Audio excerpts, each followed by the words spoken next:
Welcome to the Memory Book. I'm Carol. This channel is dedicated to preserving the stories of extraordinary lives that deserve to be remembered with love and respect. Here, we honor unforgettable figures from film, music, television, and culture, reflecting on their journey, their influence, and the legacy they left behind. Every tribute helps keep their memory alive for generations to come. Valerie Perrine was an American actress known for her striking screen presence and effortless versatility. Over time, she became one of those performers audiences remembered long after the credits rolled. She passed away at the age of 82 at her home in Los Angeles, leaving behind a body of work that reflected both charm and emotional depth. Her career helped define a certain era of Hollywood storytelling, where personality and presence mattered just as much as dialogue.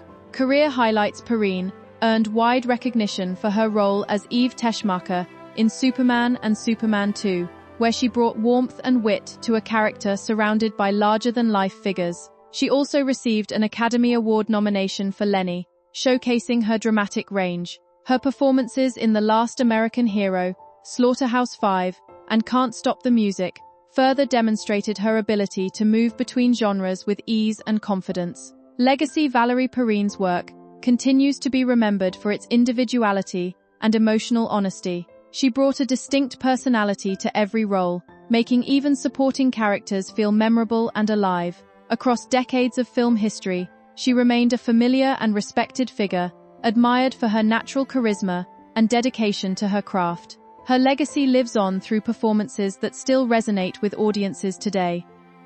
Marie-Claire Costello was born on February 3, 1936, in Peoria, Illinois. She grew up during a time when American television and cinema were rapidly evolving, which helped shape her early interest in storytelling and performance. From a young age, she showed a natural curiosity for acting and gradually moved toward it as a profession.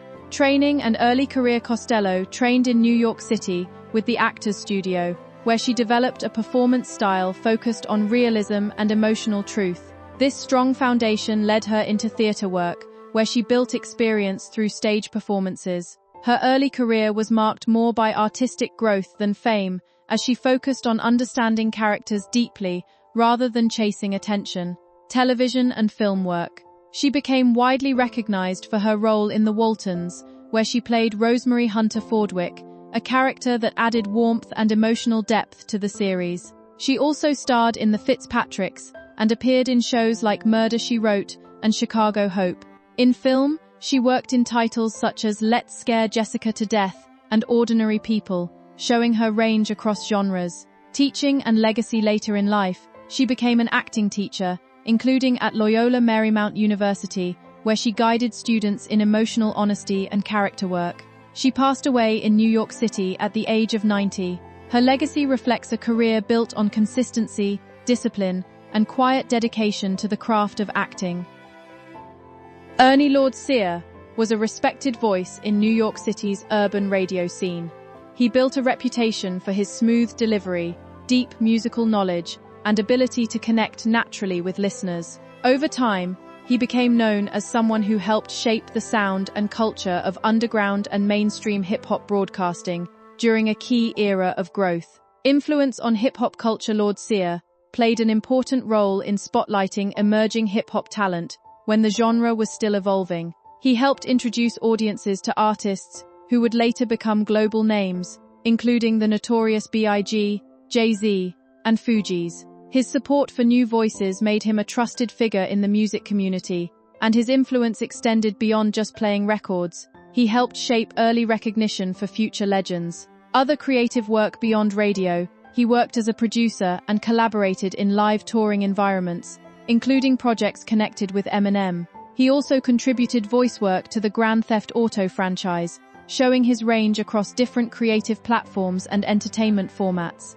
Legacy: he passed away at the age of 52, leaving behind a legacy built on authenticity, cultural influence, and a deep connection to music. His work continues to be remembered for helping shape hip-hop's rise and for bringing emerging voices into the spotlight with care and passion.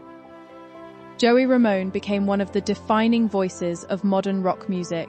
As the lead singer of the Ramones, He helped strip rock down to its raw essentials: fast, loud, and direct. His style was unpolished in the best way, carrying a sense of honesty that connected deeply with listeners who wanted something real and unfiltered. The rise of a new music movement, what began in small New York clubs, grew into something much larger. Alongside his band, Joey helped shape the early punk sound, influencing a generation of musicians who were inspired by its energy and simplicity. The music wasn't about perfection, it was about expression, attitude, and breaking away from tradition. Over time, this approach helped redefine what rock music could be, lasting influence and legacy. In 2002, the Ramones were inducted into the Rock and Roll Hall of Fame, recognizing their lasting impact on music history. Even after Joey Ramone's passing at the age of 49, his influence continues to echo through countless artists and songs. His legacy remains rooted in the idea that music can give a voice to those who feel unheard, and that even a short life can leave a powerful and lasting mark on culture. George Wendt was one of those rare performers who felt instantly recognizable and easy to connect with. Born in 1948, he built a steady acting career grounded in warmth, timing, and an unforced sense of humour. His style was never about exaggeration. Instead, he brought a quiet authenticity that made his characters feel real and relatable to audiences across generations. Norm Peterson and Cheers. His most iconic role came as Norm Peterson in the beloved sitcom Cheers. Every time Norm entered the bar and was greeted by a loud "Norm," it became a moment fans looked forward to. Wendt turned what could have been a simple running gag into something special through subtle expressions and perfect comedic timing. The character became a cultural touchpoint, representing comfort, routine, and familiarity in television storytelling. A lasting legacy, beyond his breakout role, Wendt continued working in television, film, and theatre, often choosing roles that matched his grounded personality. Colleagues frequently described him as kind, reliable, and deeply committed to his craft. His passing at the age of 76 marked the end of a long and respected career, but his work continues to live on. For many viewers, revisiting Cheers still brings back that familiar moment of joy when Norm walked through the door. Catherine Zeta-Jones is often remembered not simply as an actress but as a cinematic presence that altered the visual language of modern Hollywood. Her screen aura is frequently described in terms of elegance, intensity, and a kind of controlled radiance that makes even a brief appearance feel significant. From early in her international recognition, she carried a blend of European sophistication and theatrical discipline that set her apart from many contemporaries. What distinguished her was not only physical beauty, but the way she used stillness, voice, and emotional precision as instruments of performance. Audiences responded to her as someone who could elevate a scene without overwhelming it, as if the camera instinctively adjusted to her presence. Yet behind this cultivated image was a life shaped by discipline, expectation, and the pressure of constant visibility. Her story is not one of effortless ascent, but of sustained effort, where each stage of success required new forms of adaptation. Fame did not arrive as a destination but as an ongoing negotiation between identity and performance. Even at the height of recognition, she remained in motion, continually refining how she was perceived while managing the internal demands that accompany public life at the highest level of visibility. Early survival, medical crisis, and the formation of resilience. Her earliest years were marked by circumstances far removed from glamour or performance.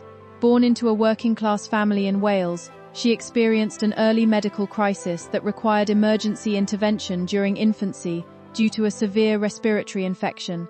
The procedure that saved her life left a small physical reminder, but the deeper impact was psychological and formative. Later reflections suggest that this early encounter with vulnerability shaped her awareness of fragility and endurance. Breath, something most people take for granted, became for her an early lesson in uncertainty and survival. Growing up in a modest household, she was surrounded by routines defined by labor, discipline, and practicality. Her parents worked consistently to maintain stability, and their environment emphasized responsibility over indulgence. Within this framework, she displayed early signs of performance instinct, movement, rhythm, and vocal expression that suggested an unusual concentration of energy.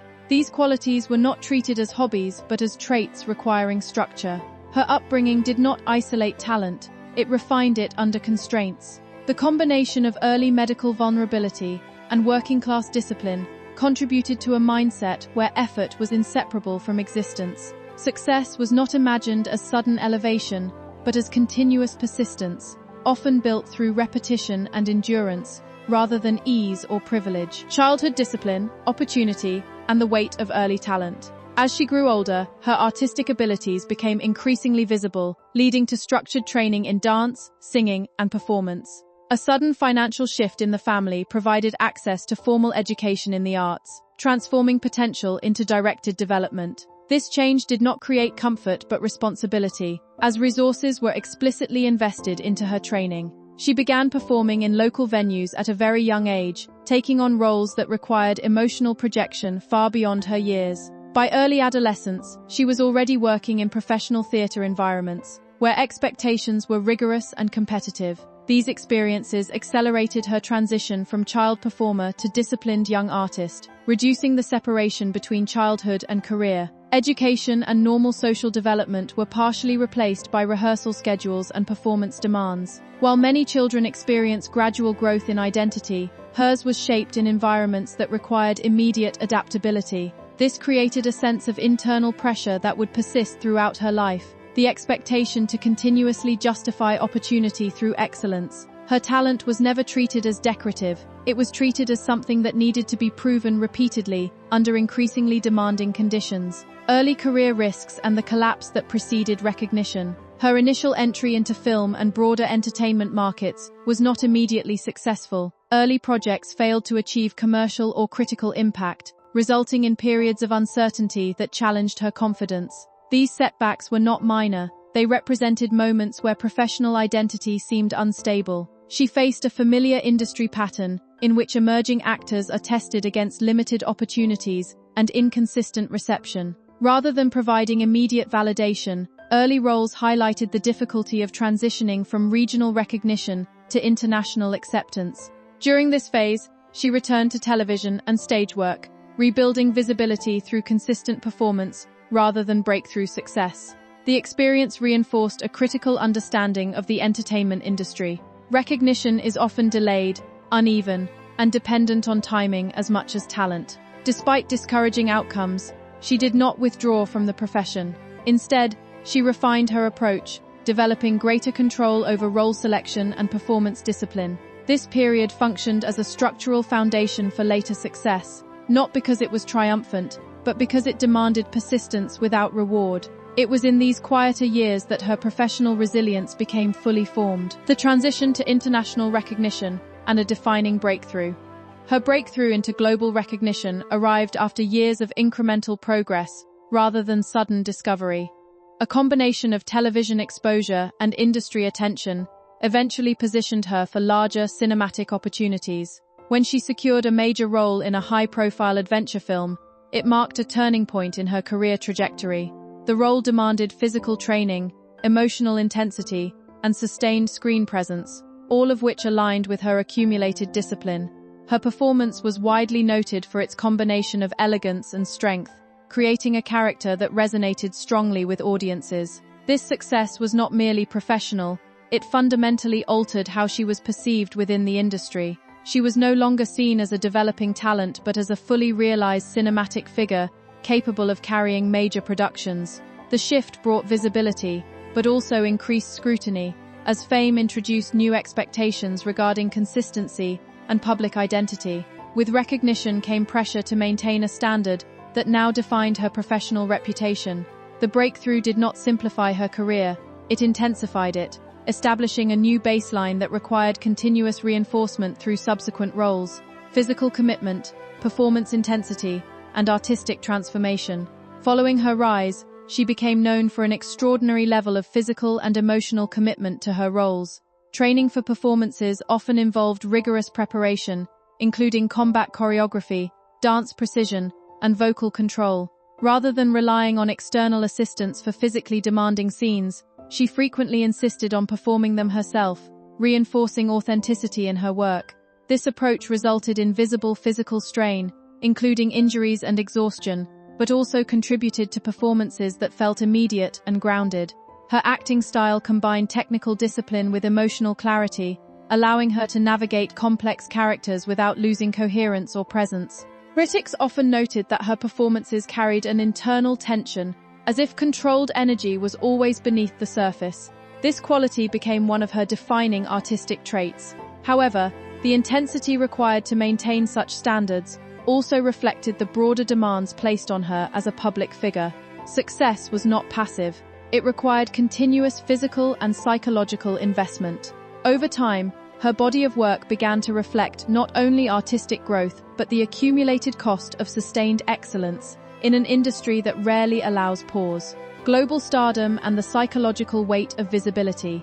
As her fame expanded internationally, she became part of a cultural moment defined by heightened media attention and global celebrity consumption. Major film successes solidified her position as a leading actress, and her presence became associated with high-profile productions and award recognition. However, this visibility also introduced psychological complexity. Public perception often simplified her identity into fixed categories of beauty, success, or glamour, reducing the depth of her professional range. While audiences celebrated her performances, they also constructed narratives around her personal life that extended beyond her control. This duality created tension between public image and private reality. The demands of constant visibility required emotional management, as every appearance carried interpretive weight. Despite this, she continued to pursue challenging roles that resisted typecasting, demonstrating an effort to maintain artistic integrity. The pressure of fame did not diminish her output. Instead, it shaped the conditions under which she worked. Her career during this period illustrates the paradox of success in entertainment. Increased recognition often results in reduced personal anonymity, even as professional expectations continue to grow. Critical acclaim, award recognition, and career peak moments. Her career reached a series of peak moments when critical acclaim aligned with commercial success. Performances in major productions earned her prestigious awards and industry recognition, confirming her status as a leading figure in contemporary cinema. These achievements were particularly significant because they demonstrated versatility across genres, including drama, musical performance, and thriller narratives. One of her most celebrated roles involved a musical performance that required both acting precision and physical choreography while she was pregnant, an example frequently cited in discussions of her dedication. Winning major awards during this period positioned her within an elite category of performers whose work is recognized both popularly and critically. However, these achievements also represented culmination points rather than endpoints. Each success increased expectations for future performance, reinforcing a cycle of continuous evaluation. While award recognition validated her abilities, it also intensified the pressure to sustain excellence. Her career peak was therefore not a single moment but a series of interconnected milestones, each contributing to a broader narrative of sustained achievement under conditions of high visibility. Personal relationships, public scrutiny, and emotional complexity. Alongside her professional life, her personal relationships became a subject of public attention, particularly her marriage to fellow actor Michael Douglas. Their relationship was frequently analyzed through media narratives that emphasized age difference, status, and celebrity dynamics. However, beyond public interpretation, their partnership reflected the complexities of maintaining intimacy under constant scrutiny. Both individuals brought established careers and personal histories into the relationship, creating a union shaped by mutual understanding of fame's pressures. Previous relationships in her life also contributed to her evolving understanding of emotional boundaries, trust, and independence. Experiences of control, uncertainty, and abrupt separation informed her perspective on long-term commitment. These personal developments influenced not only her private life, but also her emotional approach to work, allowing greater depth in her performances. Public attention often simplified these dynamics, but the reality was more layered, involving negotiation between personal autonomy and shared life under visibility. Her experiences illustrate how emotional resilience is often formed through both success and relational complexity, endurance, illness, and the reality behind public perception. Over time, Both professional and personal pressures intersected with health challenges that required careful management. Rather than withdrawing from public life, she continued to work while addressing these difficulties privately. This period revealed the often unseen reality of sustained fame. Physical and emotional strain accumulate regardless of external success. Her ability to continue functioning professionally during these times reflects a long-developed pattern of resilience, shaped by earlier experiences of discipline and survival. Public perception, however, often failed to account for these realities, focusing instead on surface-level narratives of glamour and achievement. This disconnect between lived experience and external interpretation is a recurring feature of celebrity culture. Despite challenges, she maintained involvement in creative projects, demonstrating that endurance in her case was not passive, but active and deliberate. Her continued presence in the industry reflects both personal determination and professional adaptability in the face of changing circumstances. Legacy, identity, and the meaning of sustained excellence. Catherine Zeta-Jones's legacy cannot be reduced to a single role or moment of recognition. It is defined instead by continuity across decades of performance, adaptation, and visibility. Her career demonstrates how artistic identity is constructed over time through repetition, discipline, and response to both success and setback. She occupies a space in cinematic history shaped by elegance, technical skill, and emotional precision, but also by resilience under pressure. The contrast between public perception and private experience remains central to understanding her story. While audiences often see polished outcomes, the process behind them involves sustained effort and personal cost. Her journey illustrates the complexity of modern celebrity, where achievement and exposure are inseparable. Ultimately, her significance lies not only in the roles she has played, but in the persistence required to maintain relevance in an industry defined by constant change. Her life reflects a broader truth about performance and endurance, that lasting presence is not accidental, but continuously constructed through effort, adaptation, and an ongoing negotiation between self and expectation. Top of form, bottom of form.